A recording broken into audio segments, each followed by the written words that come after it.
నీ వాక్యము నా పాదములకు దీపమును, నా త్రోవకు వెలుగునే ఉన్నది. దై word is a lamp and my feet and a light and my path. దయచేసి కూర్చోండి. సామెతల గ్రంథము 16వ అధ్యాయం. దేనామానికి మహిమ కలుగాక చదువుకుందాం. ఒకసారి వాక్యం ధ్యానం చేద్దాం. సామెతలు 16:18. నాశనమునకు ముందు గర్వము నడుచును, పడిపోవుటకు ముందు అహంకారమైన మనస్సు నడుచును. మనుషునికి ఎన్ని కాళ్ళు ఉంటాయమ్మా? ఎన్ని? 2.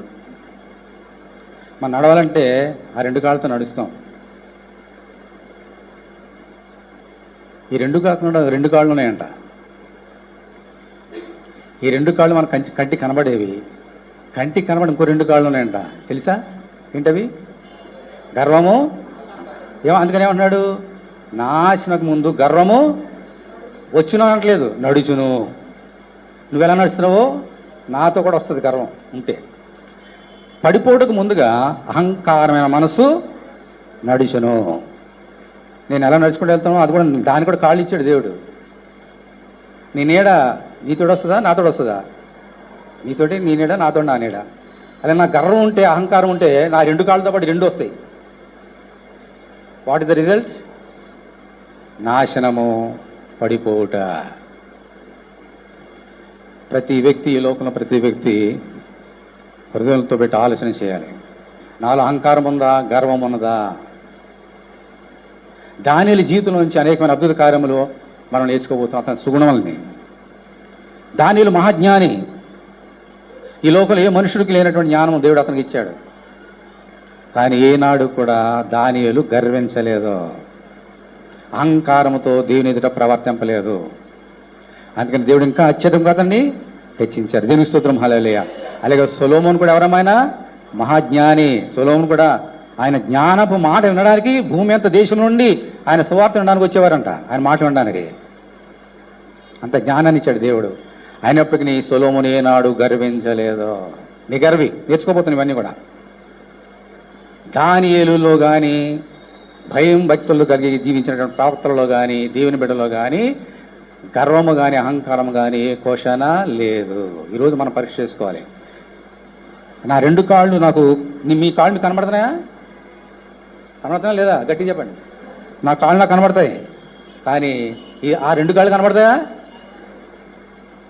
అందుకని జాగ్రత్తగా ఉండాలి. కనబడేవాడికి నడుస్తున్నాము, ఒక రాయి ఉంటే పక్కకి వెళ్తాము, బురద ఉంటే పక్కకి వెళ్ళిపోతాం. మరి కనబడవు కదా, అందుకని మనకు తెలియకుండా వెళ్ళిపోతాం. వాళ్ళతోటి నడుచుకుంటూ వెళ్ళిపోతాం. ఢామని బురదలో పడతాం, గొయ్యిలో పడతాం, నరకంలో పడిపోతున్నాం. ఈ లోకంలో చాలామంది గర్వము చేత, అహంకారం చేత దేవునికి దూరం అయిపోయి దేవునికి ఉగ్రత తెచ్చుకొని నరకమని గుంటలోనికి వెళ్ళిపోతున్నారు. ఇప్పుడు దానియేలు మనతో మాట్లాడుతున్నాడు. ఈరోజు ఒక 2 భక్తుల్ని దేవుడు మన ముందు పెడుతున్నారు. గర్వం ఎందుకు ఉండకూడదు, ఎలా ఉండకూడదు, గర్వం బదులుగా ఏముండాలి? 2 వ్యక్తుల ద్వారా దేవుడు మనతో మాట్లాడుతున్నాడు. మొదటి వ్యక్తి అదోనియా అనేటువంటి ఒక వ్యక్తి. రెండో వ్యక్తి ఈయనే సొలొమోను చక్రవర్తి. అదోనియా అండ్ సొలొమోను, వీళ్ళిద్దరు కూడా ఎవరమ్మా? దావీదు యొక్క కుమారులే. ఇద్దరు కూడా. దావీదునకు చాలామంది కుమారులు ఉన్నారు. అదోనియా పెద్దవాడు, ఆ తర్వాత ఇద్దరికి చాలా ఏజ్ గ్యాప్ ఉంది. సొలొమోను తర్వాత వాడు తమ్ముడు. తండ్రి ఒకడే దావీదు, కానీ భార్య తల్లులు వేరు అంతే తేడా. కానీ ఇద్దరు కూడా దావీదు యొక్క కుమారులే. ఈ అదోనియా దేవుని దృష్టి ఎలాగున్నాడు, సొలొమోను ఎలాగున్నాడు, నువ్వు ఎలాగ ఉండాలి, నేను ఎలాగ ఉండాలి, ఈరోజు నేర్చుకోబోతున్నాను. దేవుడు మనతో మాట్లాడుతున్నాడు. హల్లెలూయా. దేవుని స్తోత్రం, హల్లెలూయా. నేర్చుకుందాం. అదోనియా గురించి మనం నేర్చుకుందాం. మొట్టమొదటిగా దావీదు మహాచక్రవర్తి. ఒకప్పుడు గొర్రెల్ని కాచేవాడిని ఆ యొక్క దేవుడు ఆ గొర్రెల కాపరిగా తీసుకుని వచ్చి ఇజ్రాయేలుని గొర్రెలను కాయడానికి తన సింహాసనం మీద కూర్చొని పెట్టుకున్నాడు. చక్కగా 40 సంవత్సరాలు పరిపాలించినాడు. వృద్ధాప్యం వచ్చేసింది, ముసలివాడైపోతున్నప్పుడు ఈరోజు రేపో చనిపోతాడు అనేటువంటి స్థితికి వచ్చేసాడు. ఆరోగ్యం పాడైపోయింది. ఇటువంటి దశలో, ఆ దశలో ఉన్నటువంటి మహాచక్రవర్తి ఆయన్ని 24 గంటలు కనిపెట్టుకోవడము సైనికులకి, సేవకులకి కుదురుతుందా? కుదరదు. ఆయన భార్యలు కూడా అందరూ వయసు వచ్చేసింది. అందుకని ఏం చేశారంటే అభిషగు అనేటువంటి ఒక చక్కని కుమార్తెని, అంటే అందగత్తె ఒక అమ్మాయిని తీసుకొచ్చి వివాహం చేశారు దావీదుకి వివాహం చేసినారు. ఈ యొక్క అభిషేక్ యొక్క డ్యూటీ ఏమిటంటే దావీదుని 24 గంటలు చూసుకోవాలి. వివాహం చేశారు. రోజులు గడుస్తున్నాయి. అందరూ తెలిసిపోయింది ఇక దావీదు ఏదో రోజు ఈ లోకాన్ని విడిచిపెట్టి తన పితలతో నిద్రించడానికి సిద్ధంగా ఉన్నాడనే సంగతి అందరికీ తెలిసిపోయింది. అందరికంటే ముందుగా ఎవరికి తెలుస్తుంది? ఇంట్లో వాళ్ళకి తెలుస్తుంది. అదోనియాకు తెలిసింది నా తండ్రి చచ్చిపోబోతున్నాడు అని సంగతి. ఈ సంగతి తెలిసిన తర్వాత అదోని ఏం చేశాడు చూడండి. మొదటి రాజుల గ్రంథము మొదటి అధ్యాయము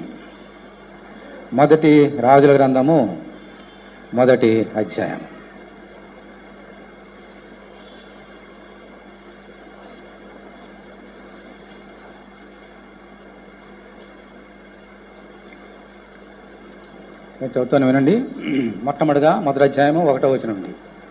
రాజైన దావీదు బహుద్ధుడు కాగా సేవకులు అతనికి ఎన్ని బట్టలు కప్పినను అతనికి వెట్ట కలుగుకుండెను. కాబట్టి వారు మా ఏలిన వాడును రాజునగు నీ కొరకు తగిన చిన్నదాన్ని వెతుకటం మంచిది.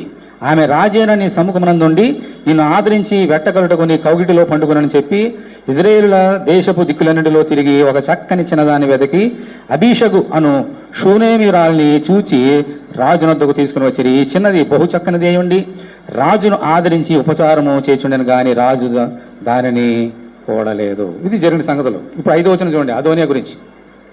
హగ్గీతు కుమారుడైన అదోనియా ఏమన్న తర్వాత గర్వించిన వాడై. హగ్గీతు కుమారుడైన అదోనియా అంటే దావీదు తండ్రి తల్లి పేరేంటమ్మా? హగ్గీతు తల్లి పేరు. ఈయన కుమారుడు అదోనియా. ఏం చేశాడంటే అదోనియా గర్వించిన వాడై. అదోనియాలకు ఏమొచ్చింది? గర్వము. దావీదు కుమారుడు అయినటువంటి అదోనియాకి ఏమొచ్చిందమ్మా? గర్వం. ఎందుకు వచ్చింది? ఎలా వచ్చిందో మెల్లమెల్లగా నేర్చుకుందాం తర్వాత. అయితే అంతలో ఇప్పుడు ఏముంది? గర్వము. గర్వం రాగానే మళ్ళీ ఏమొస్తుంది? తర్వాత అహంకారము, అహంభావం వస్తాయి. దాంతోపాటు నాశనము, పడిపోట. ఓకే, ఇప్పుడు అదోనిలో ఏముంది? గర్వం ఉంది. రాగానే ఏం చేశాడు చూద్దాం. గర్వం రాగానే ఏం చేశాడు? నేనే రాజును అనుకొని మాయిగా ఏమన్నాడమ్మా? గర్వం వచ్చేసి చూడండి, నేనే రాజుని. గర్వం ఎలా ఎటువంటి డంబ మాటలు పలికిస్తుంది చూడండి. నేనే రాజుని అనుకుంటున్నాడంట. అసలు రాజుగారే ఉన్నారు అక్కడ, దావీదు ఉన్నాడు అక్కడ. ఆయన చచ్చిపోలేదు ఇంకా, ఆయనే రాజు. ఇంకా చచ్చిపోయే వరకు ఆయన ఉంటాడు. ముసలివాడైనా బెడ్ మీద ఉంటాడు. ఆయన ఎన్ని దినాలు బ్రతికి అన్ని దినాలు అతనే రాజు. చచ్చిపోయిన తర్వాతే వేరే వాళ్ళు వస్తాడు. ఇంకా బ్రతికుండగానే అదోని ఆ కుమారుడు ఏమనుకుంటున్నాడు? నేనే రాజుని అనుకుంటున్నాడంట. అనుకుంటే అయిపోతాయా? అలా అనుకున్నట్టుగా చేసింది ఎవరు? అతను ఉన్న గర్వం. నేనే సామ్రాజ్యానికి అధిపతి, నేనే మహారాణిని, నేనే మహారాజుని, నేనే అనుకుంటారు చాలామంది. ఆయన అంటున్నాడు నీ దేవుడని యెహోవాను నేనే. ఆయన అంటుంటే అన్ని నేనే అంటాడు మనుషుడు. మనుషులకి అంటున్నాడంటే మనుషులకి ఉందమ్మా గర్వం. ఓకే, నేనే రాజుని అనుకున్నాడు. అనుకుని ఏం చేశాడు? మళ్ళీ చదువుతున్నా. హగ్గీతు కుమారుడైన అదోనియా గర్వించిన వాడై నేనే రాజుననుకొని ఏమందమ్మా? రథములను గుర్రపు రోతులను ఎవరి కొరకు? తనకు ముందుగా పరిగెత్తుటకు 50 మంది మనుషుల్ని ఏర్పరచుకొనెను. అతని తండ్రి నువ్వు ఇలాగూ ఎలా చేస్తున్నావు అని అతని చేత ఎప్పుడు విచారించి అతనికి నొప్పి కలుగు చేయలేదు. చూచుటకు అతడు బహు సౌందర్యం గలవాడు, అబ్షాలోము తర్వాత పుట్టినవాడు. అతడు సిరియా కుమారుడైన యోవాబుతోనూ యాజకుడైన అబ్యారుతోనూ ఆలోచన చేయగా వారు అదోనియా పక్షం వహించి అతనికి సహాయం చేసిరు. కానీ యాజకుడైన సాదోకును, యెహోయాదా కుమారుడైన బెనయాయును, ప్రవక్తైన నాతానును, షీమాయును, రేయిను దావీదు యొక్క శూరులను అదోనియాతో కలుసుకొనక ఉండిరి. అమ్మా తర్వాత ఇప్పుడు చూడండి 9వ వచనం ఏం చేశాడు? అదోనియా ఏన్ రోగేలు సమీపమందుండు జోహెలేతు అను బండ దగ్గర గొర్రెలను, ఎడ్లను, కొవ్విన దొడలను ఏం చేశాడు? బలిగా అర్పించి రాజకుమారులకు తన సహోదరులందరినీ యూదా వరకు రాజు యొక్క సేవకులందరినీ పిలిపించిన గాని ప్రవక్తకు నాతానును, బెనాయాను, దావీదు శూరులను తనకు సహోదరైన సొలొమోనును పిలవలేదు. ఏం చేశాడమ్మా? కొంతమందిని ఏర్పరచుకున్నాడు. చూడండి, అగీతు కుమారుడు అదుని గర్వించేవాడే నేనే రాను అనుకుని రథం గురం రౌతం తన పరిధిలకు ఎంతమందిని ఏర్పరచుకున్నాడు? 50 మందిని ఏర్పరచుకున్నాడంట. తనకు రాజుగారుగా భావించుకుంటున్నాడు అదోనియా. అక్కడ రథం గుర్రం ఎక్కాడు, వెళ్తున్నాడు. వెళ్ళగానే తన ముందు ఎవరున్నారంట? 50 మంది. రాజుగారికి జయం, రాజుగారి జయం అడుస్తారు కదా. 50 మందిని ముందు పెట్టుకొని రాజుగా వెళ్తున్నాడంట. నా ముందు నా వెనక నా పక్క 50 మంది ఉంటే రాజునైపోతానా? అలాగైతే కనుక నేను 50 మందిని ఏంటి 100 మంది పెట్టుకుంటా, 1000 మంది పెట్టుకుంటా, రాజునైపోతానేంటి? గర్వం ఎటువంటి కార్యాలు చేస్తుంది చూడండి. 50 మందిని పెట్టుకున్న వాళ్ళందరూ కూడా రాజుగారి జయం, రాజుగారు చిరంజీవిని కాక అంటాం కదా అనుకుంటే వాళ్ళు వెళ్తున్నారు. ఈయన ఫీల్ అయిపోతాడు, నేనే రాజుని, నా తండ్రి తర్వాత నేనే రాజుని అని ఫీల్ అయిపోయి వెళ్ళిపోతున్నాడు. అందుకని ఏం చేశాడంట? మరి ఇతను రాజు ఇతను అనుకున్నాడు, అది రూఢిపరచాలి కదా. అందుకని కొంతమంది అధిపతులు ఉన్నారు అక్కడ ఆ రాజ్యంలో, దావీదు రాజ్యంలో. అవరందరినీ పిలిచాడు. యాజకులు కొంతమంది పిలిచారు. వీరందరి చేత ఒక కుట్ర చేసి నేను రాజుని అనుకుని ఒక విందు కూడా గొప్ప విందు చేయించుకున్నాడు. వీళ్ళందరూ కూడా ఇంక ఈయన రాజు అనుకొని ఎవరైతే పిలిచారో అందరూ వచ్చారు, చక్కగా విందు చేసుకుంటున్నారు. అందరూ అనుకున్నారు ఇంక ఈయన రాజు అనుకుంటున్నారు. ఈ సంగతి అరుపులు విని చాలామంది అనుకున్నారు, ఓహో రాజుగారి తర్వాత అదోనియే రాజు. ఈ అరుపులు, ఈ విందులు ఇవన్నీ కూడా అక్కడ ప్రవక్త ఉన్నాడు. ఎవరమైనా నాతాను, ఇతను దేవుని యొక్క ప్రవక్త, దేవుని యొక్క కార్యములను చేసేవాడు. ఇతను తెలిసింది ఈ సంగతి. తెలియగానే గబగబా ఏం చేశాడు చూడండి. నాతాను ఏం చేశాడు చూద్దాం. ఇప్పుడు మనం చూసినాం అదోని ఏం చేశాడు చూసినాం. ఇప్పుడు నాతాను ఏం చేస్తున్నాడు చూద్దాం. 11వ వచనం. అప్పుడు నాతాను సొలొమోను తల్లి అయిన బత్షెబతో చెప్పిన దేవనగా, హగ్గీతు కుమారుడైన అదోనియా ఏలుచున్న సంగతి నీకు వినబడలేదా? అయితే ఈ సంగతి మన ఏలినవాడైన దావీదునకు తెలియకే ఉన్నది. కాబట్టి నీ ప్రాణమును, నీ కుమారుడైన సొలొమోను ప్రాణమును రక్షించుకున్నట్టుకై నేను నీకు ఆలోచన చెప్పేదను వినము. నీవు రాజైన దావీదునొద్దకు పోయి, నా ఏలినవాడ రాజా, అవశ్యముగా నీ కుమారుడైన సొలొమోను నా వెనుక ఏలువాడే నా సింహాసనం మీద ఆసీనుడనని నీ సేవకురాలని నాకు నీవు ప్రమాణం పూర్వకంగా సెలవిచ్చితివే. అదోనియా ఏలుచునుట ఏమని అడుగవలెను. ఏం అడగాలో నాతాను బత్షెబకు చెప్తున్నాడు. బత్షెబ ఎవరు? సొలొమోను యొక్క తల్లి. బత్షెబ ఎవరు? మళ్ళీ దావీదు యొక్క భార్య, కుమారుడు సొలొమోను. అయితే దేవుని యొక్క సంకల్ప ప్రకారంగా దావీదు బత్షెబ కుమారుడైన సొలొమోనుని రాజుగా చేయాలని ముందుగా నిర్ణయించినాడు. ఈ సంగతి అందరికీ తెలుసు. రాజుగారి తర్వాత సొలొమోను మహారాజున సంగతి దేవునికి ఏర్పాటు, అది బత్షెబతో కూడా రాజు చెప్పాడు. అందరికీ తెలియకపోవచ్చు కానీ బత్షెబకు తెలుసు, రాజుకు తెలుసు, దేవునికి తెలుసు. అందుకని నాతాను వెళ్ళు చెప్పు, రాజుగారితో చెప్పు, నీకు మాట ఇచ్చాడు కదా రాజు దావీదు, ఇప్పుడు దానికి వ్యతిరేకంగా జరుగుతున్నది, గబగబా వెళ్ళని చెప్పగానే సరే వెళ్ళింది. అవన్నీ మనకి సబ్జెక్ట్ కాదు కాబట్టి నేను చెప్తున్నా వినండి. బత్షెబ వెళ్ళింది గబగబా. రాజుగారు మంచం మీద ఉన్నాడు, వృద్ధాపులు ఉన్నాడు కదా. బత్షెబ వచ్చింది, రమ్మనం సాగిలి పడింది, నమస్కారం చేసింది. చూడండి రాజుగారి ముందు ఏం చేసింది బత్షెబ భార్య, ఏం చేసి ఒకసారి చూడండి. 14వ వచనం, సరే 16వ వచనం. బత్షెబ వచ్చి రాజు ఎదుట సాగిలపడి నమస్కారము చేయగా, రాజు నీ కోరిక ఏమని అడిగి ఎందుకు ఆమె ఎలాగో మనం చేశాం. రాగానే ఏం చేసిందమ్మా? సాగిలపడి నమస్కారం చేసి, అప్పుడు దావీదు అంటున్నాడు, అమ్మ నీకేం కావాలి, ఎందుకు వచ్చావు, నీ కోరిక ఏంటి? అప్పుడు అంటాను, రాజుగారు మీరు నాకు ఒకసారి చెప్పారు కదా, నా కుమారుడైన సొలొమోన్ని మీ తర్వాత చక్రవర్తిగా చేస్తారని చెప్పారు కదా, కానీ ఇప్పుడు వేరే రకంగా అదోనియా తనే రాజులని ప్రకటించుకుంటున్నాడు. ఇదిగో సైన్యాధిపతులు రాజులందరూ కూడా అక్కడ వెళ్ళిపోయినారు, ఆయన పక్షం వహించినారు అని బత్షెబ ఎవరితో చెప్పిందమ్మా? రాజు చెప్పి. ఈ చెప్పగానే మళ్ళీ ఇప్పుడు ఎవరు వచ్చారు? నాతాను వచ్చాడు. సరే నాతాను వచ్చాడని చెప్పగానే రాజుగారికి అలాగే బత్షెబ కొంచెం అటు పక్కన ఉండు. బత్షెబని తీసుకెళ్ళి పక్కన పెట్టారు ఇంకో రూమ్లో. నాతాను వచ్చాడు. రాజుగారు ఈయన నమస్కారం చేసి, ఈయన కూడా నమస్కారం, ఈయన ప్రవక్తే, ఆయన నమస్కారం చేసి, రాజుగారు మీకు సంగతి తెలుసా, అదోనియా ఈ దేశం మీద చక్రవర్తిగా ప్రకటించుకుంటున్నాడు, మరి నువ్వు సొలొమోను అన్నావు కదా, ఏం జరుగుతుంది అని చెప్పగానే రాజుగారికి చాలా కోపం వచ్చింది. ఏం చేశారు చూడండి రాజుగారు, దావీదు. చూడండి గర్వం ఏం చేస్తాం మనం నేర్చుకోవాలి ఈరోజు. 17వ వచనం, నా ఏలినవాడా నువ్వు నీ దేవుడని యెహోవా తోడని నీ సేవకురాలను నాకు ప్రమాణం చేసి అవశ్యంగా నీ కుమారుడైన సొలొమోను నా వెనక ఏలువాడే నా సింహాసనం మీద ఆశీనుడిని సెలవిచ్చిదివే. ఇప్పుడైతే అదోనియా ఏలుచున్నాడు. తర్వాత మళ్ళీ నాతాను వచ్చినాడు. సరే, 23వ వచనం, అతడు రాజు సందుకు వచ్చి నమస్కారం చేసి సాష్టాంగపడి అతడు కూడా చెప్పేశాడు. ఆ తర్వాత ఏం తెలియచండి. 20వ వచనం, 28, దావీదు బత్షెబను పిలువమని సెలవీగా ఆమె రాజు సంధికి వచ్చి రాజు ఎదుట నిలవబడాను. అప్పుడు రాజు ప్రమాణపూర్వకంగా చెప్పినదేమనగా, సకలమైన ఉపద్రవములో నుండి నన్ను విడిపించిన యెహోవా జీవముతోడు అవశ్యముగా నీ కుమారుడైన సొలొమోను నా తరువాత ఏలువాడే నాకు ప్రతిగా నా సింహాసనం మీద ఆసీనుడని ఇజ్రాయేలు దేవుడైన యెహోవా నామముతోడని నేను నీకు ప్రమాణం చేసిన దానిని ఈ దినమునే నెరవేర్చుదని చెప్పగా పచ్చిగా సాగలపడి రాజు నమస్కారం చేసింది. ఆ తర్వాత వెంటనే ఆజ్ఞ చేశాడు రాజుగారు. ప్రవక్త వచ్చేసాడు, నాతాను ప్రవక్త వచ్చేసాడు, ప్రధాన యాజకులు వచ్చేసారు. ఆ దినమున సొలొమోన్ని పట్టాభిషక్తునిగా చేసి ఇజ్రాయేల్ దేశం మీద రాజుగా అభిషేకించారు. దేవుని స్తోత్రం, హల్లెలూయా.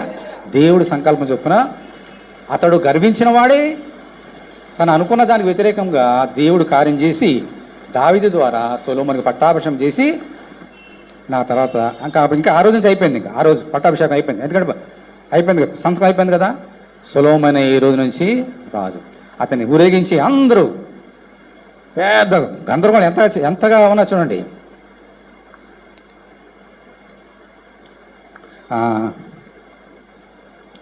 38వ వచనం, కాబట్టి యాజకుడైన సాదోకును ప్రవక్తైన నాతానును యెహోయాదా కుమారుడైన బెనయాయును కెరేతీలను పెలతీలను రాజైన దావీదు కంచరగాడి మీద సొలొమోను ఎక్కించి గిహోనుకు తీసుకుని రాగా యాజకుడైన సాదోకు గుడారములో నుండి తైలపు కొమ్మును తెచ్చి సొలొమోనుకు పట్టాభిషేకం చేశాను. దేవుని స్తోత్రం, హల్లెలూయా. అప్పుడు వారు బాకా ఓదగా కూడిన జనులందరూ ఏమంటున్నారమ్మా, రాజైన సొలొమోను చిరంజీవిగునుగా కానీ కేకలు వేసిరి. మరియు ఆ జనులందరూ అతని వెంబడి వచ్చి పిల్లన గ్రోవులను ఊదుచు, తర్వాత ఏముంది చూడండి ఒకసారి, వాటి నాదము చేత ఏమైందంట, నేల బద్దలగునట్లు అత్యధికముగా సంతోషించిరి. సౌండ్ ఎక్కువైతే ఏమవుతుంది తెలుసమ్మా, ఇప్పుడు తలుపులను మూసేసి ఆ డీజే సౌండ్ పెడితే ఏమవుతుందో తెలుసా, గోడలను పగిలిపోతాయి. ఈ అరుపులకి నేల బద్దలైపోయినట్టుగా అరిచారంట. ఏమని, రాజు చిరంజీవి గాక, దావీదు సింహాసనం కంటే నీ సింహాసనం ఇంకా అధికంగా దేవుడు దీవించును గాక అని నేల బద్దలైపోయినంతగా సంతోషించారంట వాళ్ళందరూ కూడా. ఈ అరుపులన్నీ కేకలన్నీ ఎక్కడ వినపడ్డాయి, అదోని ఎక్కడ ఉన్నాడు, విందు చేసి తాగుతున్నాడు హాయిగా, నేనే రాజును అనుకుని. అతను కనపడగానే ఏంటి అరుపులేంటి అని అడిగాడు. సేవకులు కావ వచ్చారు. అదోనియా, పట్టణంలో సంగతి జరుగుతుందయ్యా, నీ తండ్రిన దావీదు అతనికి బదులుగా సొలొమోన్ని చక్రవర్తిగా పట్టాభిషేకం చేశాడు. వాళ్ళందరూ సంతోషం చేత ఆనందిస్తున్నారు. ఇదే ఆ ధ్వని చెప్పగానే ఎలా ఉంటుంది ఇప్పుడు, గుండె ఇంతవరకు గుండె నీళ్లు కారితే ఎలా ఉంటే అలా అయిపోయింది. భయం, ఎందుకంటే చక్రవర్తి చక్కగా నేను పోటీకి వచ్చాడు కదా, ఊరుకుంటాడు ఏంటి, నన్ను చంపేస్తాడు. ఇంకా ఈ సంగతి తెలియగానే ఎవరైతే విందు చేయరు అందరూ భోజనం చేస్తారో, భోజనం చేయడం మానేసి అందరూ పరుగు నడకాదు పరుగే అందరూ. ఈయన కూడా పరిగెత్తుకెళ్ళిపోయి దేవుని బలిపీఠం దగ్గర దాక్కున్నాడు. ఎవరమ్మా, అదని గర్వాదం ఏం చేసినంత వరకు నడిపించింది, ఇప్పుడు మరణం ఏం చేసింది, ఆయన్ని పరిగెత్తించింది. ఎక్కడికి, బలిపీఠం దగ్గరికి తాక్కున్నాడు. తాక్కుని వెంటనే తన సేవకులు ఒకరిని పిలిపించి, సింహాసనం మీద కూర్చున్నాడు కదా నా తమ్ముడు సొలొమోనుకి ఈ కబురు పంపించమని రాయబారం పంపుతున్నాడు. ఈయనకి రాయబారం పంపడం చాలా ఇష్టం, తర్వాత నేర్చుకున్నాం. వెళ్ళాడు సేవకుడు, వెళ్ళి సొలొమోను గారు, అదోనియా దాక్కున్నాడు నీకు భయపడి, ప్రాణభయంతో ఉన్నాడు అని చెప్పగానే సొలొమోను అంటున్నాడు, ఏం భయపడొద్దని చెప్పు, అతని మీద నేను కక్ష తీర్చుకోను, పగ తీర్చుకోను, దేవుడు ప్రేమగా ఉన్నాడు. దేని స్తోత్రం, హల్లెలూయా. నేను అతను కక్ష తీసుకోను, పిలిచిరా అని చెప్పగానే వెళ్ళాడు. వెళ్ళగానే రాజుగారు పిలుస్తున్నారని చెప్పగానే వచ్చాడు అదోనియా. అదోని రాగానే సొలొమోను ఏమన్నాడు చూడండి, అతను పిలిచి,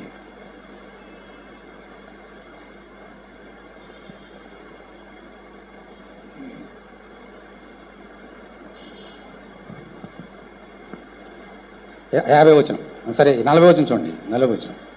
అందుకు అదోనియా పిలిచిన వారు భయపడి లేచి తమ తమ ఇండ్లకు వెళ్ళిపోయి అదోనియా సొలొమోనుకు భయపడి లేచి బయలుదేరి బలిపేట కొమ్ములను పట్టుకొని అదోనియా రాజైన సొలొమోనుకు భయపడి బలిపేట కొమ్ములను పట్టుకొని రాజైన సొలొమోను తన సేవకుడైన నన్ను కత్తి చేత చంపకుండా ఈ దినం నాకు ప్రమాణం చేయవాలని మనం చేయనట్లు సొలొమోను సమాచారం రాగా సొలొమోను ఇలాగ సెలవిచ్చాను, అతడు తను యోగ్యునిగా అగుపరుచుకున్న ఎడల అతని తల వెంట్రులలో ఒకటైనను క్రింద పడదు కానీ అతని యందు దౌష్ట్యము కనబడిన ఎడల అతనికి మరణశిక్ష వచ్చినని సెలవిచ్చి బలిపీఠం వద్ద నుండి అతని పిలువ నంపించాను.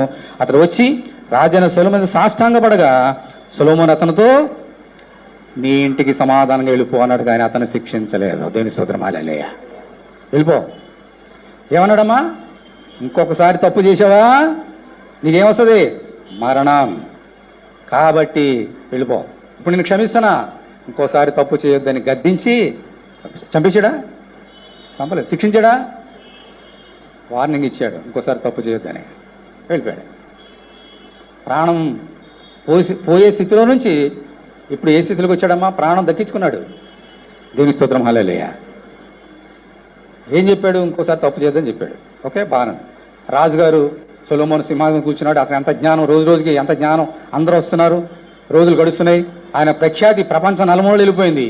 కొన్ని రోజులు గడిచినాయి. ఈలోగా సొలొమోను రాజ్యం ఎక్కిన కొన్ని రోజులకి దావీదు చనిపోయాడు.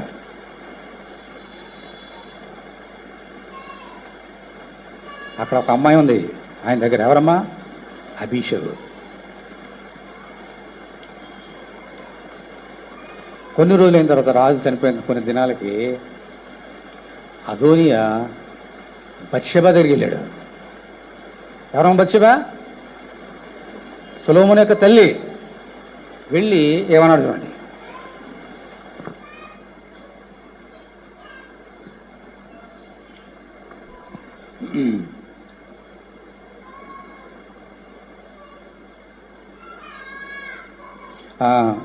పన్నెండు వచనం, 2:12. First Kings 1:12. మొదటి రాజులు 1:12. అప్పుడు సొలొమోను తన తండ్రి అయిన దావీదు సింహాసనం మీద ఆసీనుడైను, అతని రాజ్యం నిలకడగా స్థిరపరచబడెను. అంతలో హగ్గీతు కుమారుడైన అదోనియా సొలొమోను తల్లియగు బత్షెబా యుద్ధకు రాగా ఆమె సమాధానం వచ్చినవా అని అడిగాను. అతడు సమాధానంగా వచ్చినానని చెప్పి, నీతో చెప్పవలసిన మాట ఒకటి ఉన్నదనను. ఆమె అతను చెప్పుమనగా, అతడు రాజ్యము నాదై ఉండును, నేను ఏలవల్లని ఇజ్రాయేలందరూ తమ దృష్టి నా మీద ఉంచినని వెరుగుదు. అయితే రాజ్యము నాది కాక నా సహోదరుదాయను, అది దేవుని వలన అతనికి ప్రాప్తమాయను. ఇప్పుడు నేను నీతో ఒక మనవి చేసుకొనిచున్నాను, కాదనవద్దు బత్షెబా. ఆమె చెప్పుమనగా, అతడు రాజగు సొలొమోను షూనేమీయురాలైన అబీషగును నాకు పెండ్లికిచ్చినట్లు దయచేసి అతనితో నీవు చెప్పవలను, అతడు నీతో కాదని చెప్పడను. బత్షెబా ఏమందమ్మా? మంచిది, నిన్ను గూర్చి రాజుతో చెప్పేదనను. దేవుని స్తోత్రం, హల్లెలూయా. చాలా జాగ్రత్తగానండి. రాజుగారు చనిపోయినాడు, కొన్ని దినములైంది. ఇతను యవనస్తుడు, సొలొమోను యవనస్తుడే, ఇంకా పెళ్ళిళ్ళు కాలేదు వీళ్ళకి. అదోనియా కూడా యవనస్తుడే. అక్కడ అభిషేకం ఉంది, ఆమె భర్త చనిపోయినాడు. వెళ్ళి ఏమంటున్నాడు? నాకు అభిషేకం నాకు ఇచ్చి పెళ్లి చేయని అడుగుతున్నాడు. పెళ్లి వయసు వచ్చింది, తండ్రి చచ్చిపోయినాడు, తల్లి మరి ఏమి ఉందో తెలీదు. పెళ్లి చేసుకున్న ఆశ ఉంది, ఓకే మంచిదే. ఇప్పుడు అభిషేకు ఆమెను పెళ్లి చేసుకుంటా ధర్మశాస్త్ర ప్రకారంగా కరెక్టా కాదా అని ఆలోచన చేస్తే కరెక్టే. ఎందుకనంటే ఒక స్త్రీ భర్త చనిపోయినప్పుడు తిరిగి వివాహం చేసుకోవడానికి ఆమె అర్హురాలు. పైగా అది మాలాంటి రాజవంశం కాబట్టి ఆ రాజవంశంలోనే ఒకళ్ళు చేసుకోవాలి. కాబట్టి ఈమె దావీదు చనిపోయిన తర్వాత మళ్ళీ పెళ్లి చేసుకోవడానికి ఆమె అర్హురాలు. కాబట్టి అదోనియా బత్షెబా దగ్గరికి వెళ్ళి, డైరెక్ట్గా వెళ్ళడానికి అంత ధైర్యం లేదు కదా సొలొమోను దగ్గరికి. బత్షెబా ద్వారా రాయబారిని చెప్పాను కదా, ఇలా శామనోబి కూడా బత్షెబాని వెళ్ళమంటున్నాడు. నాకు పెళ్లి చేసుకోవాలని ఆశ ఉన్నది, కాబట్టి బత్షెబా నువ్వు వెళ్ళి నీ కుమారుడైన సొలొమోనుతో నా తమ్ముడితో చెప్పు, వివాహం వయసు వచ్చింది, నాకు పెళ్లి కావాలి, ఒక రిక్వెస్ట్ పెట్టు, నా పెళ్లి కావాలని, నేను పెళ్లి చేసుకుంటాను, రిక్వెస్ట్ పెట్టు రాజుగారి దగ్గర అని చెప్తే ఆమె ఏందమ్మా మంచిది, నేను పెడతా, రిక్వెస్ట్ పెడతా, ఒప్పుకుంది. ఏ తప్పు ఉందా చెప్పండి? ఆయన పెళ్లి కావాలనుకున్నాడు, ఆమె పెళ్లి చేసుకోవడానికి ధర్మశాస్త్ర ప్రకారంగా దేవుడు అనుమతించాడు. ఈయన పెళ్లి చేసుకోవాలనుకున్నాడు, ఆమె మంచిదన్నది. ఇవన్నీ కరెక్టా కాదా? చెప్పలే, చెప్పండి. డౌట్లు చెప్పండి, నేను డౌట్లకి తీర్చేస్తా. కరెక్టా కాదా? అన్నీ కరెక్టే, డౌట్లు పడకండి. యవనస్తుడు నా పెళ్లి కావాలనుకోవడం తప్ప, నా పెళ్లి కావాలని రిక్వెస్ట్ పెట్టడం తప్ప, మంచిదమ్మా నేను రిక్వెస్ట్ పెడతాను చెప్పడం తప్ప.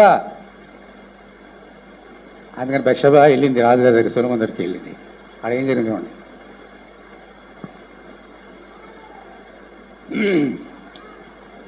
బత్షెబ ఏమంది చూడండి, 18వ వచనం.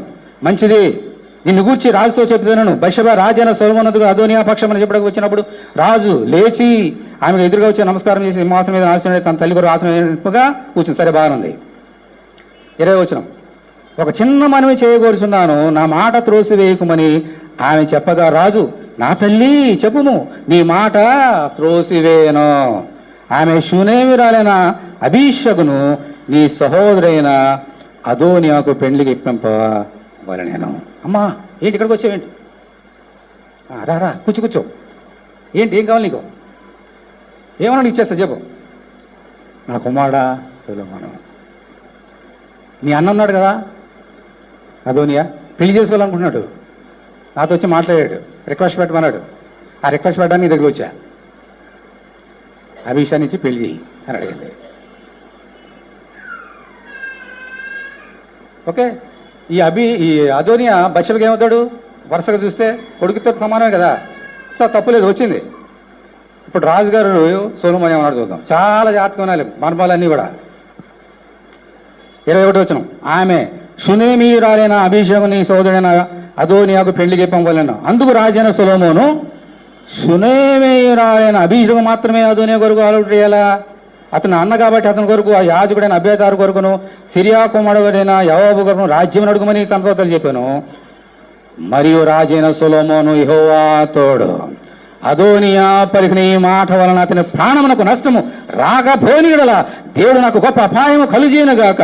నన్ను స్థిరపరిచి నా తండ్రి సింహాసనం మీద నన్ను ఆసనుగా చేసి తన వాగ్దాన ప్రకారం నన్ను కుటుంబం కలుగజేసిన యెహోవా జీవము తోడు అదోనియా ఈ దినమున మరణమును చెప్పి, ఈరోజు అదోనియా చచ్చిపోవాలి అని చెప్పి యెహోయాదా కుమారుడైన బెనయాను పంపగా ఇతడు అదోనియా మీద పడినందున అతడు చనిపోయాను. ఇదేంటమ్మ ఇది? పెళ్లి చేసుకోవడం తప్ప, యవనస్తుడు ఒక పెళ్లి చేసుకోవాలనేది తప్ప, పైగా రాజవంశులైన ఒక వ్యక్తిని స్త్రీని పెళ్లి చేసుకోవడం తప్ప, నా గురించి రిక్వెస్ట్ వేయడం చెప్పడం తప్ప, ఆ రిక్వెస్ట్ తీసుకొని రాజుగారు వెళ్ళడం తప్ప, ఎందుకు సొలొమోను అతను చంపాడా?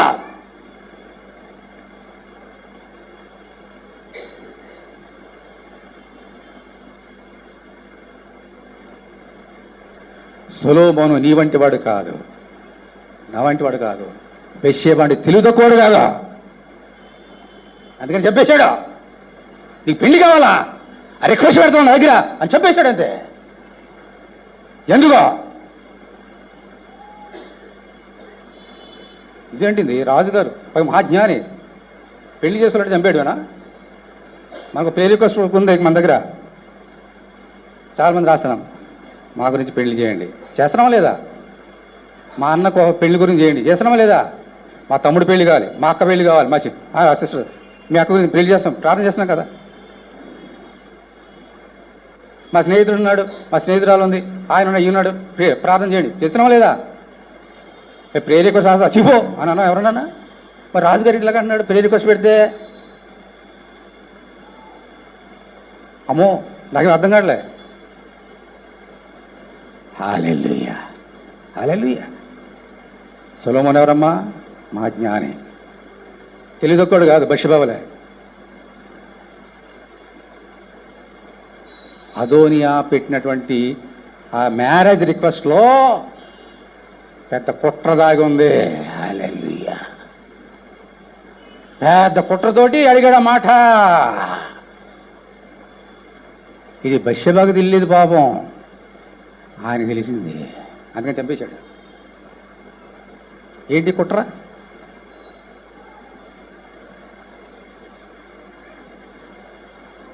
ఆ కాలంలో రాజుల కాలంలో ఒక నిర్ణయం ఉంది, నియమం ఉంది. ఏ రాజు పరిపాలన చేస్తాడో ఆ రాజుగారు కనుక చచ్చిపోతే ఆయన కుమారుల్లో ఎవరైనా సరే రాజుగారి భార్యని, ఏ భార్యనైనా పెళ్లి చేసుకుంటే ఆ తర్వాత రాజ్యము ఆ రాజు తర్వాత వాళ్ళకి అవుతుంది.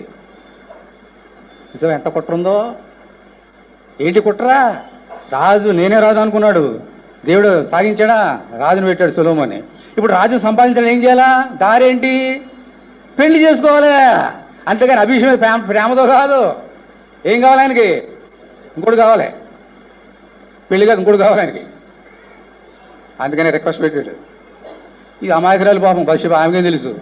నా కొడుకే కదా ఫోన్లే, మనోడే కదా ఫోన్లే, మా ఫ్రెండే కదా ఫోన్లే, నా తమ్ముడే కదా ఫోన్లే అని రాసేసింది, పెట్టేసింది అక్కడ. రాజుగారు తెలుసు కూడా, చంపేశాడు. ఆయన మహాజ్ఞాని. హల్లెలూయా, హల్లెలూయా, మహాజ్ఞాని. రాజుగారు ఏం చెప్పాడు? మా సొలొమోను ముందు క్షమించమని అడిగినప్పుడు ఏం చెప్పాడు? నీ తప్పు నేను క్షమిస్తున్నా, ఇంకొకసారి నీలో దోషము పాపం కనబడిందా నీ మరణానికి నీవే బాధ్యుడవు అని చెప్పాడా లేదా?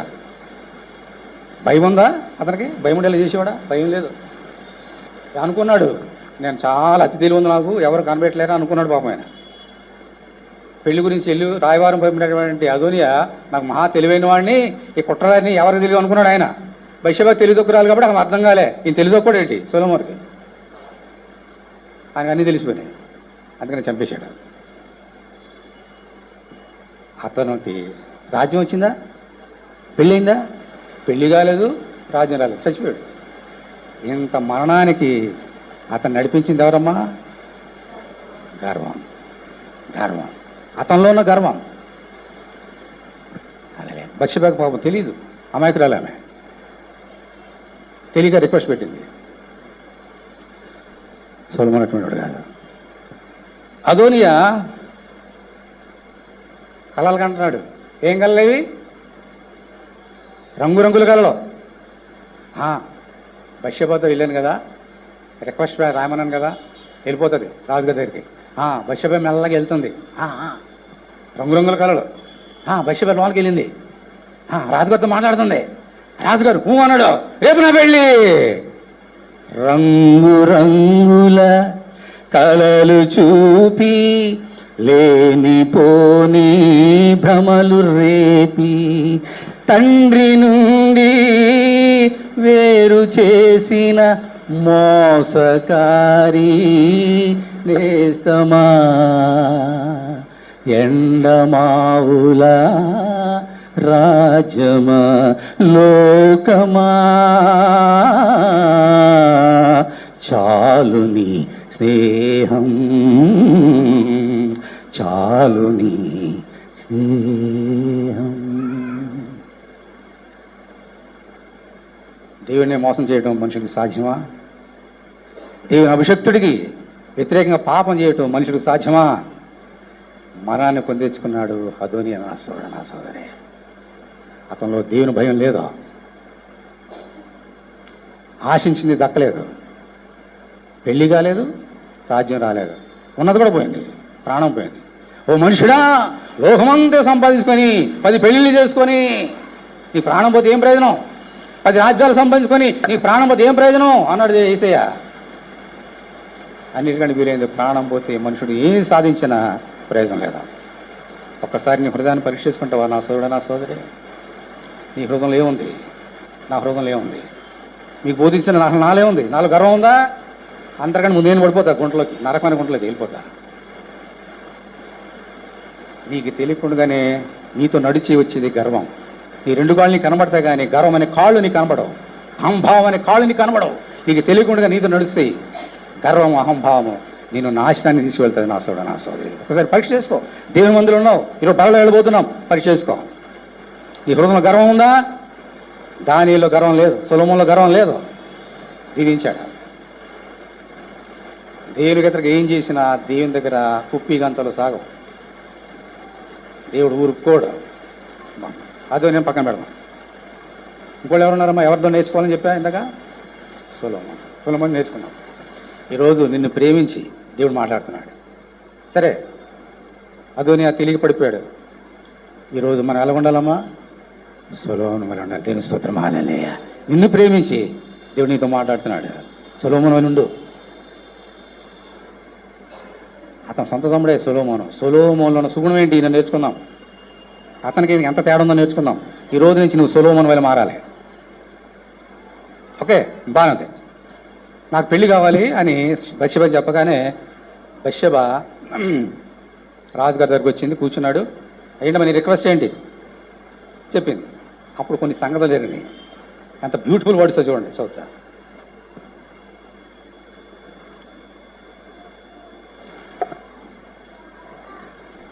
వచనం 2:16, మొదటి రాజులు 2:16. ఇప్పుడు నేను నీతో ఒక మనవి చేసుకొని చున్నాను, కాదనకము ఆమె చెప్పుమనగా అతడు సరే అతడు చెప్పేసింది.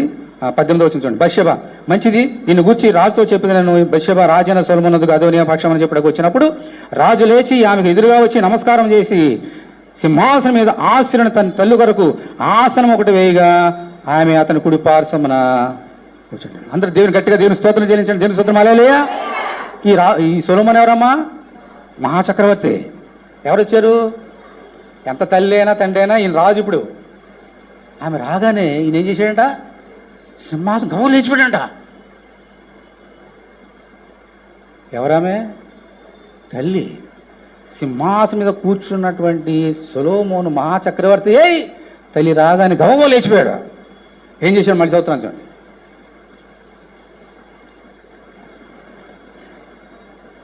రాజు లేచి ఆమెకు ఎదురుగా వచ్చి ఆమెకు నమస్కారం చేసి సింహాసనం మీద ఆసనుడే తన తల్లి కొరకు ఆసనం ఒకటి వేయింపగా ఆమె అతని కుడి పార్శ్వమున కూర్చుండను. వెళ్ళి ఏం చేశాడమ్మా? నమస్కారం చేశాడంట. ఈ లోకంలో ఎంతమంది తల్లిదండ్రులకు నమస్కారం చేస్తున్నారు చెప్పండి? తల్లిదండ్రులు ప్రేమించి ఎంతమంది నా తండ్రిని నమస్కారము, నా తల్లిని నమస్కారం, ఎంతమంది పిల్లలు తల్లిదండ్రులని ప్రేమించి వారు లోబడుతున్నారు చెప్పండి?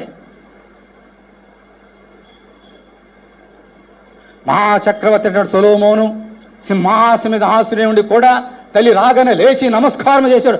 తండ్రి పరలోకమందు ఆయనకి నమస్కారం, ఈ లోకంలో నా తల్లివి నీకు నమస్కారం. లేచి తన తల్లిని గౌరవించి నమస్కారం చేశాడు. గర్వించాడా? గర్విస్తే ఏం చేసాడు? అలాగే సింహాన్ని కూర్చుండేవాడు. ఆ తల్లి ఏంటి ఇంకోటేంటి? ఏంటమ్మా నేనైతే ఏం చేసాడంటే ఇలా కూర్చునేవాడు. నేనైతే అయ్యగారు మీ తల్లిగారు వచ్చిందా? రమ్మను. అయ్యమ్మ బాగున్నావా? ఏంటి? గర్విష్ఠుడైనా నేను చేసే కార్యమిదే. సొలొమోను అలా చేయలేదు. అమ్మా వచ్చావా? ఏంటి? నమస్కారం, బాగున్నావా? ఏంటి ఎలా వచ్చేసావు? సింహాసనం వేయండి, ఎడం పక్కన కాదు నా కుడి పక్కన వేయండి. సింహాసనం వేయండి. అమ్మా రా కూర్చో. అమ్మా అక్కడ నిలబడి రా కూర్చో. దరా కూర్చోన్నా. అమ్మ కూర్చో. ఇప్పుడు చెప్పు, ఎందుకు వచ్చావు? ఏం కావాలి నీకు? ఇది నిగర్వి చేసే కార్యాలు. నువ్వు దీర్ఘాయుష్మంతుడు ఉన్నట్లు నీ తల్లిదండ్రులను సన్మానించమని దేవుని వాక్యానికి లోబడినటువంటి చక్రవర్తి చేసిన కార్యం ఇది. సొలొమోనులో గర్వం లేదు, అతను ఏముంది? దేవుని వాక్యం ఉంది. నా సోదరుడా, అదోనీలో దేవుని వాక్యం లేదు, గర్వం ఉంది, చచ్చిపోయాడు. సొలొమోనులో గర్వం లేదు, ఏముందమ్మా? దేవుని యొక్క వాక్యం. నిజానికి తల్లిని అలా గౌరవపరిచిన అవసరం లేదు అతనికి. ఆమె వచ్చి నమస్కారం చేయాలి, రాజుగారు కాబట్టి. ఇందాక భర్తకి నమస్కారం చేసింది కదా వచ్చి రాజుగారికి. ప్రవక్త వచ్చి నమస్కారం చేశాడు కదా దావీదుకి. ఈమెడ అలా చేయాలా? కానీ రివర్స్ అయింది ఇక్కడ. తల్లిని ప్రేమించి నమస్కారం చేశాడు. నా సోదరి తల్లిదండ్రులను ఎలా ప్రేమిస్తున్నావు? బిడ్డలు తల్లిదండ్రులు తెలియకుండా ఎన్ని ఘోర కార్యాలు, దుష్ట కార్యాలు బయటకు చేస్తున్నారు. తల్లిదండ్రులు అవమానపరుస్తున్నారు, వారికి అవమానకరంగా మాట్లాడుతున్నారు, అవమానకర కార్యాలు చేస్తున్నారు. అలా చేస్తున్నావంటే, అలా నేను చేస్తున్నానంటే నాలేముంది? గర్వం. పరీక్ష చేసుకున్నాం. తల్లి రాగం లేచనుకుంటాడు. కానీ ఈ లోకమా స్నేహం చాలా అన్నాం కదా, ఈ లోకం నేర్చుకుందాం వినండి. తల్లిదండ్రులే కాదు, ఏసీ వచ్చి పక్కన నిలబడినా లేవరు. లోహం అది. ఏమన్నానమ్మా? తల్లిదండ్రులు వస్తే లేవడం కాదు, ఏసి వచ్చినా లేవరో, అది లోకం. తప్పు చెప్తున్నానా? బైబిల్లో చెప్తున్నా, వినండి. సీమోను అనేటువంటి ఒక పరిచయుడు ఉన్నాడు. ఈ పరిచయుడు యేసుక్రీస్తుని భోజనం రమ్మన్నాడు. ఆయన పరిచయం చేసి చేసి చేసి ఆయన ఇంకా రావట్లేదు అనుకున్నాడు. ఏంటో మరి ఇంకా భోజనాలు రెడీ చేయండి అని బహుశా. ఆయన రాగానే ఎక్కడికి వెళ్ళిపోయాడమ్మా, ఇంకా భోజనం రెడీ అయిపోయినప్పటికే వెళ్ళి భోజన పంతులు కూర్చున్నాడు. అప్పుడు ఒక పాపాత్మరాలు వచ్చిందంట, కన్నీరు కాల్చిందంట, తల వెంట తుడిచిందంట, పాదమును ముద్దు పెట్టుకుందంట. పాదములు దాడేదా ముద్దాడేసింది. ఆయన అనుకున్నాడు, ఇది పాపాత్మురాలు కదా, ముద్దాడితే ఏం మాట్లాడండి. ఒక స్త్రీ వచ్చి పబ్లిక్గా ముద్దాడుతాను, ముద్దు పెట్టుకుంటే ఏం మాట్లాడు, ఏ దేవుడు, ఏ రక్షకుడు, ఏం పోతకడు అనుకున్నాడు. సీమోను ఏం చేశాడో ఏసి ఏం చెప్తున్నాడు వినండి. లూకా సువార్త 7వ అధ్యాయం అండి.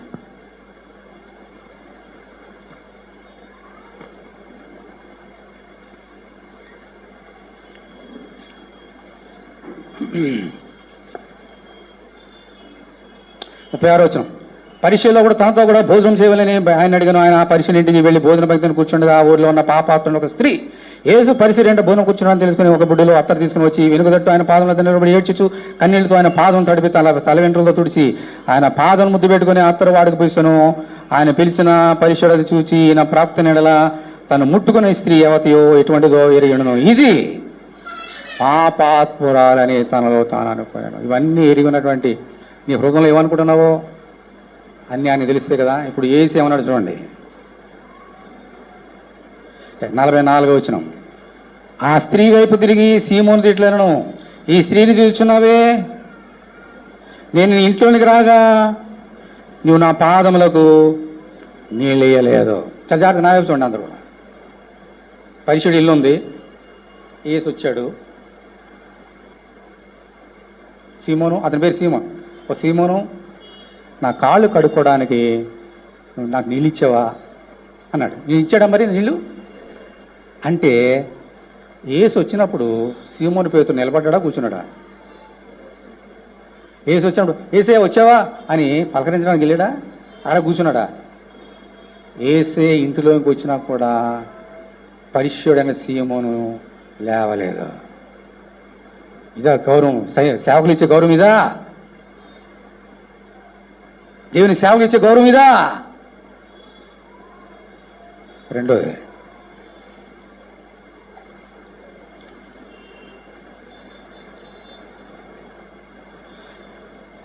నీ ఇంటిలోకి రాదా నీవు నా పాదము నీలేదు కానీ ఆమె తన కన్నీళ్ళతో నా పాదం తలిపి తన తల వెంట తుడిచాను. 45వ వచనం. నీవు నన్ను ముద్దు పెట్టుకోలేదు కానీ నేను లోపలికి వచ్చినప్పుడు నుండి ఈమె నా పాదం ముద్దు పెట్టుకుంటా మాలే. ఆ రోజులో గౌరవం ఏంటంటే, ఇప్పుడు రోజు మనం రాగానే ఇంటికి రాగానే నమస్కారం అంటా లేదా సెకండ్ ఇస్తాం కదా, ఆ రోజులో మర్యాద ఏంటమ్మా ముద్దు పెట్టుకుంటా.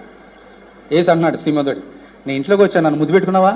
పెట్టుకున్నాడా అంటే ఏం చేశాడు? కూర్చుండా నిలబడ్డా? ఏసి వచ్చినా ఇంకా కూర్చునే ఉన్నాడు ఈయన. తర్వాత మూడోది,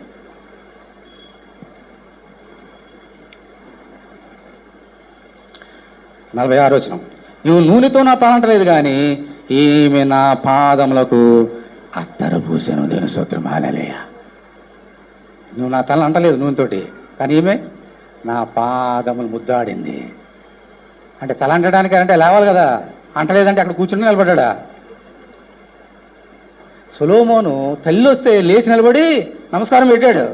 ఏసే వస్తే నమస్కారం పెట్టడానికి కూర్చునే ఉన్నాడు, భోజనం పిలిచి కూడా.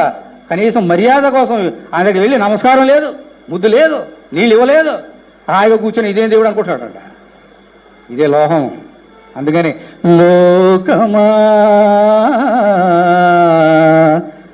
చాలు నీ స్నేహం, చాలు నీ స్నేహం. తల్లిదండ్రులను ప్రేమించని తరము కలదు, దేవుని ప్రేమించని తరము గలదు, దేవుని సేవకుల్ని అమర్యాదగా చూసే తరము గలదు.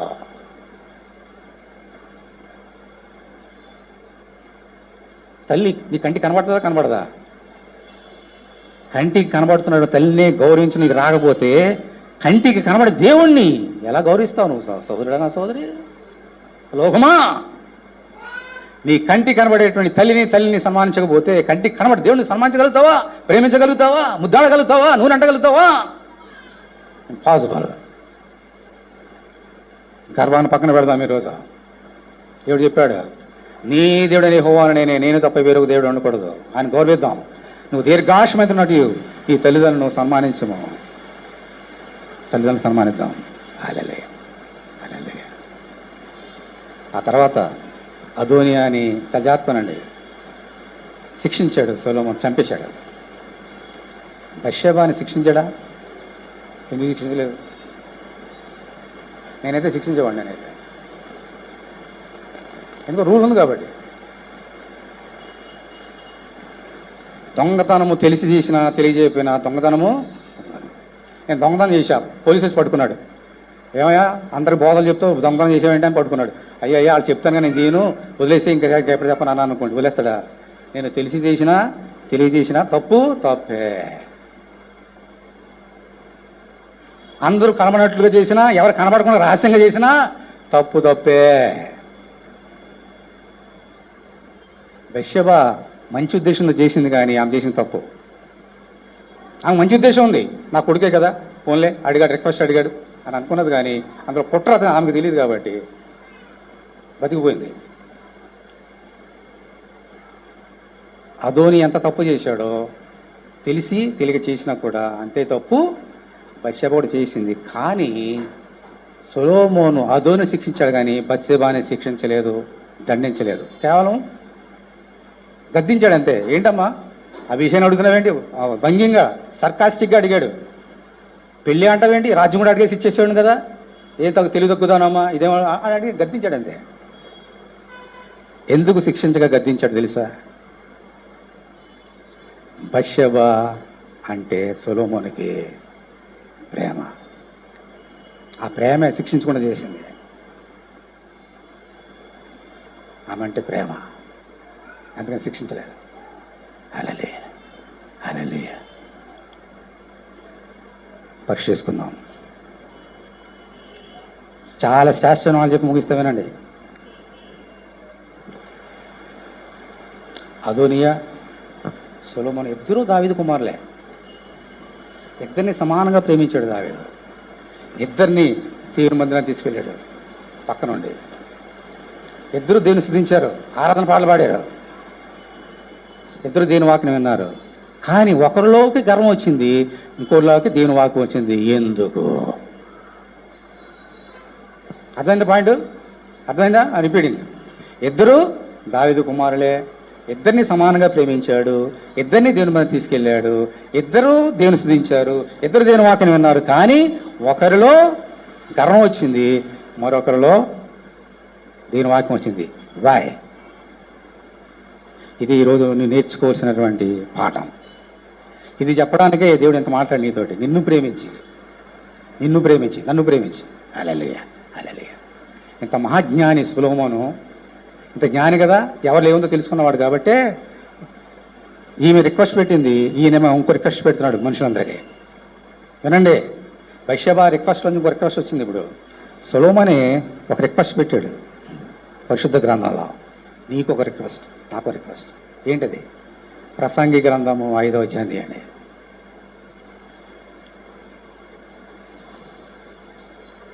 ప్రసంగి 5.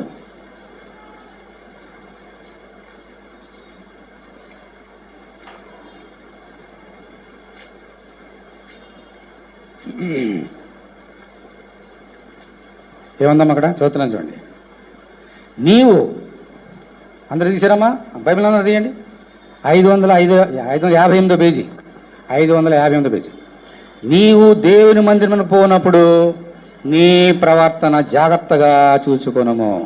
బుద్ధిహీనులు అర్పించటకు అన్నట్లుగా బలి అర్పించడం కంటే సమీపించి ఆలకించట శ్రేష్టం. ఎందుకనంటే వారు తెలియకయే దుర్మార్గపు పనులు చేస్తున్నారు. ఇది రిక్వెస్ట్ అని పెట్టిన రిక్వెస్ట్ ఈరోజు నీకు నాకు. నువ్వు దేవుని మందిరకు వెళ్ళినప్పుడు లేదా వచ్చినప్పుడు నీ ప్రవర్తన జాగ్రత్తగా చూచుకొనుము. జాగ్రత్తగా చూసుకోకపోతే నువ్వు తెలియకుండానే దేవునికి వ్యతిరేక దుర్మార్గ పనులు చేస్తావు. కాబట్టి నీ ప్రవర్తన దేవుని మందిలో జాగ్రత్తగా ఉండాలి అని రిక్వెస్ట్ చేస్తున్నాడు జ్ఞానీకుడు. నిన్నుతోటి, నాతోటి, లోకంలో వారందరితోటి. దేవుని మందిరికి వచ్చినప్పుడు, నా సహోదరుడా, ఓ నా సహోదరి, నువ్వు దేవుని మందిరం ఎందుకు వస్తున్నావు? దేవుని ఆరాధన చేయడానికి వస్తున్నావా? దేవుని వాక్యం వినడానికి వస్తున్నావా? దుర్మార్గ పని చేయడానికి వస్తున్నావా? పరీక్ష చేసుకో అని రిక్వెస్ట్ పెడుతున్నాడు దేవుని యొక్క ఆత్మ ద్వారా సొలొమోను. దేవుని మందిరకు వచ్చి దుర్మార్గం పని చేస్తే ఊరుకుంటాడా? అదోనే చేసింది ఇదే.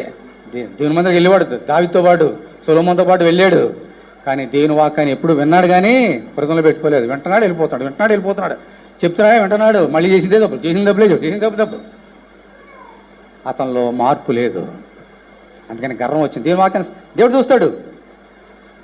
విత్తువాన ఉపమానం అని చెప్పాడు కదా దేవుడు. విత్తనాలు వేసినప్పుడు ఆ విత్తనం అలాగుంటాయి ఆ విత్తనాలు. సైతంలో చెతికిపోతాడు. ఆ లోనకి వెళ్ళాలి. ఆ సారంగా భూమిలో ఉన్న సారం పొందుకుంటే విత్తనాలు మొలుస్తాయి, 30 దంతులుగా 60 దంతులుగా భూములు ఫలిస్తాయి. అలా ఫలిస్తే పక్షులు చెతికిపోతాయి. ఇదే తప్పు చేశాడు. అదోని వింటున్నాడు కానీ ఆ వాక్యాలు హృదయంలో వెళ్ళలే. సైతంలో చెతికిపోయాడు. ఇప్పుడు ఏమొచ్చిందమ్మా? వాక్యం బదులుగా గర్వం వచ్చింది. ఈ గర్వం విత్తనం ఏం చేసింది? నరకాన్ని నడిపించింది. ఓ యవనస్తుడా, ఎందుకు వస్తున్నావు నువ్వు మందిరానికి? దేవుని వాక్యం వినడానికి వస్తున్నావా? దేవుని స్వార్థం వినడానికి వస్తున్నావా? ఇంకా వేరే దురుద్దేశంతో వస్తున్నావా? పరీక్ష చేసుకో. ఓ స్త్రీ, ఎందుకు వస్తున్నావు దేవుని మందిరానికి? పరీక్ష చేసుకో అని ప్రేమతో అంటున్నాడు సొలొమోను. హల్లెలూయా, హల్లెలూయా. అతడు తప్పు చేశాడు కాబట్టి వెంటనే శిక్ష. దేవుడు శిక్షించాడు. ఎందుకు శిక్షించాడు తెలుసమ్మా? 1 కొరింథీ 3వ అధ్యాయం. 1 కొరింథీ ముగిస్తున్నా, త్వరలో బళ్ళకి వెళ్ళబోతున్నాం, పరీక్ష చేసుకుందాం. 1 కొరింథీ 3వ అధ్యాయం 16వ వచనం. బైబిల్ అందరూ తీయండి. సొలొమోను రిక్వెస్ట్కి ఇక్కడ మీనింగ్ చెప్తున్నాడు దేవుడు. 1 కొరింథీ 3వ అధ్యాయం 16వ వచనం. మీరు దేవుని ఆలయమై ఉన్నారని, దేవుని ఆత్మ మీలో నివసించుతున్నాడని మీరు ఎరుగరా? తర్వాత ఏముందమ్మా 17వ వచనంలో? ఎవడైనా దేవుని ఆలయం పాడు చేసినలా దేవుడు వానిని పాడు చేయను. అందుకని పాడు చేసేసాడు అదోని అని. ఎవరైనా దేవుని మందిరానికి దురుద్దేశంలో దుర్మార్గం పనిచేయడానికి వస్తే దేవుడు వారిని పాడు చేయను. అంటే దేవుని ఆరాధన చేయకుండా, దేవుని వాక్యం వినకుండా ఇంకా వేరే దురుద్దేశంతో వస్తే ఆ వచ్చిన వాళ్ళు, ఒక స్త్రీ కానీ పురుషుడు కానీ నేను కానీ, ఆ మందిరాన్ని ఏం చేస్తాం అనమాట? పాడు చేస్తున్నాం. అలా పాడు చేస్తే దేవుడు నన్ను, ఆ తప్పు చేసిన వాడిని ఏం చేశాడమ్మా? పాడు చేశాడు. అందుకని అదోనియా ప్రాణాన్ని పోగొట్టుకున్నాడు. దేవుడు శిక్ష విధించడంలో ఆయనకి ఏమాత్రము మగవాళ్ళని కానీ ఆడవాళ్ళని కానీ ఇదని కానీ ఏం తేడా, అందరూ సమానం. ఆయనకి శిక్ష విధించడంలో, ప్రేమించడంలో కూడా అంతే, అందరూ సమానమే. అందరూ సమానంగా ప్రేమించాడు యేసయ్య.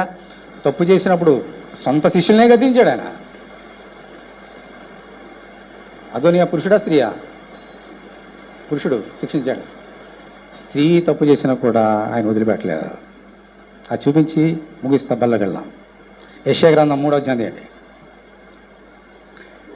యెషయా గ్రంథము 3వ అధ్యాయం.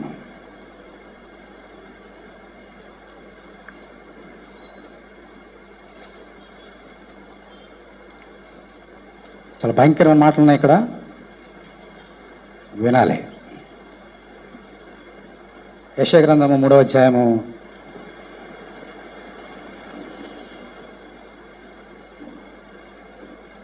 16వ వచనం. 3:16. మరియు ఎవరు చెప్తున్నారా మీ మాట? నేను కాదు. ఎవరు? యెహోవా సెలవిచ్చింది ఏమనగా, సియోను కుమార్తెలు ఎలా ఉన్నారంట? గర్విష్ఠురాండ్రై మెడ చాచి నడుచునమాట. మళ్ళీ చెప్తాను, మీకు గుర్తు చేస్తా. ఓర చూపులు చూచుచు కులుగుతో నడుచుచు తమ కాళ్ళ గజ్జలను మ్రోగించున్నారు. కాబట్టి ప్రభు సియోను కుమార్తెలు నడినెత్తి బోడి చేయను. వినండి, చెప్పి ముగిస్తా. సియోను కుమార్తెలు అన్నాడు. ఎవరు సియోను కుమార్తెలు? ఎవరు సియోను కుమార్తెలు? సొలొమోను, నువ్వు దేవుని మందిరం వెళ్ళినప్పుడు నీ ప్రవర్తన జాగ్రత్తగా చూచుకో అని చెప్పాడు కదా. ఆయన ఎక్కడ కట్టాడు దేవుని మందిరం తెలుసా మీకు? సియోను పర్వతం మీద. అందుకని ఇజ్రాయేల్ పిల్లలందరినీ కూడా సియోను కుమార్తెలు అనేవారు. ఆ సియోన్లో దేవుని మందిరం ఉంది. ఆ స్థలం ఇప్పుడు అన్యులు బతుకుతున్నారు అక్కడ, అదే సియోను కొండ అంటే అదే. ఆ సియోను కొండ, ఆ ఇజ్రాయేల్ పిల్లలందరూ ఏమంటారు? సియోను కుమార్తెలు. సియోను కుమార్తెలు గర్విష్ఠురాండ్రై, గర్విష్ఠురాలే లేదు, గర్విష్ఠురాండ్రై అంటే ఎంతమంది ఉన్నారు? అందరూ గర్విష్ఠురాండ్రు అంట. అక్కడ దేవుని మందిరంలో ఉన్నటువంటి స్థలంలో గర్వం వస్తే ఆ నడకలు ఎలా ఉంటాయి ఇందాక చెప్పాడు కదా, ఇప్పుడు ఎలా నడుస్తున్నారు చూడండి. గర్విష్ఠురాండ్రై మెడ, గర్వం లేనప్పుడు ఇలా ఉంటాం. గర్వం వస్తే ఎంత ఎంత ఎంత గర్వం వస్తే అంత. దీన్నే కళ్ళు అక్కడికి వచ్చే ఉంటాం. దాన్ని దేవుడు మెడ చాచి అన్నాడు. మెడ చాచి అంటే మెడలో తిన్నగుండో కాసేపు ఇటు, కాసేపు అటు, కాసేపు వెనక్కి, కాసేపు ముందుకి ఇలా తిరుగుతాయి అంట గర్విష్ఠురాండ్రకి. విశ్వాసం కర్త దాన్ని కొనసాగించేవాడని చూచుచు నీ ఎదుట దేవుడు ఉన్నాడు. కళ్ళు ఇట్లుండో, మెడ కాసేపు అటు వెళ్ళిపోద్ది, కాసేపు ఇటు వెళ్ళిపోద్ది, కాసేపు అటు వెళ్ళిపోద్ది, కాసేపు నరకానికి పోతుంది, కాసేపు నాకు. సియోను కుమార్తె అలా చేశారు. వెళ్ళిందేమో దేవుని మందిరానికే బయలుదేరింది, కానీ వెళ్ళినంతసేపు మెడలు చాచి అటు ఇటు ఇలా చూసుకుంటూ వెళ్ళేవారంట సియోను కుమార్తెలు. తర్వాత ఓర చూపులు చూచుచు, కులుకుతో నడుచుచు, కాళ్ళకు గజ్జెలు మోగించుచు నడుచుకుంటూ వెళ్తున్నారంట. కాళ్ళ గజ్జెలు ఎందుకమ్మా? ఇప్పుడు ఎక్కుతున్నాడు, నేనే ఒక స్త్రీ ఇలా వెళ్తుంది, ఎవరన్నా చూస్తారా? చూడరు. కాళ్ళు గజ్జెలు పెట్టుకొని ఇలా కులుగుతూ నడిచిననుకోండి, ఆ గజ్జెలు ఏం చేస్తాయి? అప్పుడు అందరూ ఏం చేస్తారు? అబ్బో భలే నడుస్తుంది, ఓ భలే సుగతగతిగా ఉంది, వారసూపులు భలే చూస్తుంది అని చూస్తారంట. అందుకని కాళ్ళ గజ్జెలు పెట్టుకున్నారు వాళ్ళు అందరూ చూడడానికి. అందుకు వెళ్తున్నారండి మందిరానికి వాళ్ళు. ఓ సియోను కుమార్తెలారా, మీరెంత గర్విష్ఠులారా, మీ గుండులు చేస్తానన్నాడు దేవుడు వారికి. అందుకనే 70 సంవత్సరాలు గుండు గీయించాడు వాళ్ళని. వినండి, చాలామంది విశ్వాసులు కొంతమంది వాళ్ళు గృహాలుగా మొక్కుకుంటానికి వెళ్తారు కదా, అక్కడికి వెళ్ళి వాళ్ళు ఏం చేసుకుంటారమ్మా? మగవాళ్ళు ఆడవాళ్ళు ఏం చేసుకుంటారు? ఎవరు చేస్తారు గుండ్లు? ఎవరు చేస్తారు చెప్పండి? అంటే అక్కడ క్షవరం చేసి ఉంటాడు, చేయమంటే చేస్తారా లేదా నేను చేస్తానే వస్తాడా? అంటే గుళ్ళు ఎవరు గీయించుకుంటున్నారు? వాళ్ళే. కానీ ఇక్కడ వాళ్ళు గీయించుకోలేదు, దేవుడు గీయించాడు గుండు. వీళ్ళేమో అక్కడికి వెళ్ళి వాళ్ళ గుండ్లు గీయించుకుంటున్నారు. ఈ సియోను కుమార్తెలకి ఆయనకి గీసాడు గుండ్లు. ఎలాగో చెప్పి ముగిస్తానండి. ఒక వ్యక్తి ఉన్నాడు, అగ్నిలో మండిపోతున్నాడు. మొట్టమొదటి కాలిపోయేది ఏంటమ్మా? గుట్టు. శరీరం, ఈ కాళ్ళు చేతులు ఇవన్నీ తర్వాత మెల్లమెల్ల కాలుతాయి. ఫస్ట్ కాలిపోయేది ఏంటి? అప్పుడు గుండె ఏమవుతుంది? ఆ తల చక్క ఎంతమంది కళ్ళింగ్ హెయిర్ ఉంది కదా, ఇప్పుడు ఏమైంది? గుండె అయిపోయింది, అగ్ని కాల్ చేసింది. వీళ్ళందరూ గుండు చేసేయండి. ఎక్కడ? నేను గుండు గీయించుకుంటే మీకు కనబడుతుంది, కానీ వీళ్ళు గీయించిన గుండెలు కనబడవు. ఎందుకని తెలుసా? వీళ్ళందరినీ ఎవరైతే నాకు వ్యతిరేక పాపం చేస్తున్నాడు అందరూ ఎక్కడికి పంపిస్తారంటమ్మా? అగ్నిగుండం, నరకంలో. అక్కడ ఏముంటుంది? అగ్ని ఏం చేస్తుంది? వాళ్ళని తలను కాల్ చేస్తే ఏం కనబడుతుంది దేవునికి? గుండెలే. అది నీకు కనబడ, నాకు ఆయన కనబడతాయి, మన గుళ్ళన్నీ ఆయన కనబడతాయి. మైకేల్ జాక్సన్ అనే ఒక మహా నాట్యగాడు వాడు ఉండేవాడు. మైకేల్ జాక్సన్ అందరూ విన్నారుగా పేరు. తన అల్లరి చిల్లరి పాటల చేత ప్రపంచాన్ని ఉరుదులగించేశాడు. ఒకసారి రేపు పొద్దున్న డ్యాన్స్ చేద్దామని చెప్పేసి ప్రాక్టీస్ చేస్తున్నాడంట స్టేజ్ మీద. షార్ట్ సర్క్యూట్ వచ్చి అగ్ని ప్రమాదం వచ్చింది, జుట్టంతా కాలిపోయింది. ఆ మొహానికి ఈ చేతులు కొంచెం మైనర్ యాక్సిడెంట్ అయినాయి. హాస్పిటల్కి వెళ్ళి ప్లాస్టిక్ సర్జరీ చేయించుకొని బిగ్గు పెట్టుకున్నాడు. ఎందుకని? అతనికి దేవుడు గుండు గీయించాడు. నీకు మంచి స్వరాన్ని ఇచ్చి దేవుని స్తుతించి గానం చేయమనంటే చిల్లర పాటలు పాడి ప్రపంచాన్ని పాడు చేస్తావా? నీ సంగతి ఎలాగుందా? కోట్లు కోట్లు కోట్లు కోట్లు సంపాదించాడు. ఆఖరి దేవుడు గుండు గీయించేస్తే అలాగే చచ్చిపోయాడు ఆయన.